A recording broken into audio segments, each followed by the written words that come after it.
Dear softball, it's hard to believe that our time together is coming to an end. The days were long, but the years went by so fast. Being a college softball player is something I've dreamed of since I was a kid.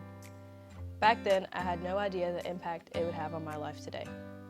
It all started with my big brother, Herrig. Thank you for pushing me to be the best I could be at everything I do. Growing up, I just wanted to do whatever you were doing.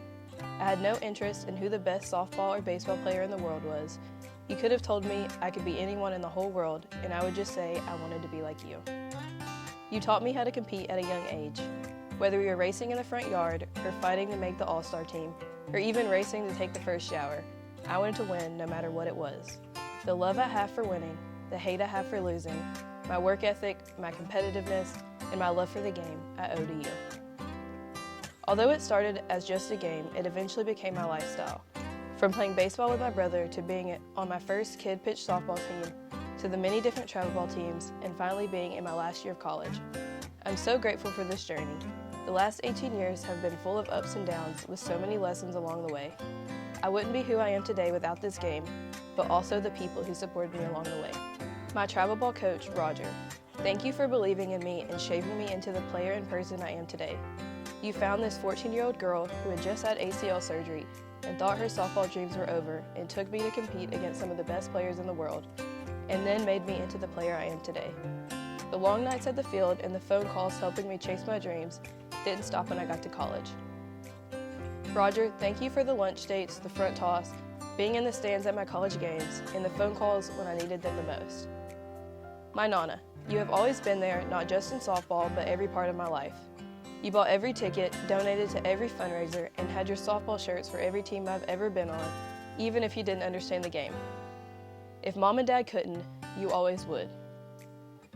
You've taken me to practices, scrubbed my dirty white uniforms, written my papers, listened to me cry on my worst days, and told me I did good even when I didn't. I could never repay you for all you've done for me, just to be able to hit and throw that little yellow ball. I love you, and I'm so thankful for you supporting my dreams. Mom and Dad, who knew this game would take us where we are today? From your two kids just playing in the yard together to traveling the country to make sure someone is at every game. I can count on one hand how many games you've missed in the last 18 years. It didn't matter if I started every game and went 4 for 4 or I didn't play at all, you were there. You'll never understand the joy it brought me to look in the stands and see you both there proudly wearing number 7 on your back, hundreds of miles away from home. I could never repay you for the sacrifices you've made, money you've spent, the hotel rooms, the freezing cold days and the blazing hot days, and miles you've driven, but I want you to know that I'm beyond thankful for you and this dream we've got to live out together. Thank you for putting your lives and plans on hold so that your baby girl could live out her dreams of being a college softball player. I love y'all. Lastly, my Gana. You've been my #1 fan in everything I do. From yelling at the umpires to making the whole team breakfast, you did everything you could for me. You taught me that you can't win them all. Someone has to win and someone has to lose. But you better always give your best, because that's what matters. For the longest time, you never missed a game. You sat on the front porch, waiting on someone to pick you up 2 hours early. You would have loved Austin P and all the girls, and they would have loved you too. I know you weren't physically here to watch my last 2 years of softball, but I know you haven't missed a game. You've been in the best seat of the house, 2 hours early, cheering on the Govs, and I hope I've made you proud. Softball, thank you for giving me this life. I can't wait to take all you've taught me into my next stage of life. Number 7, out.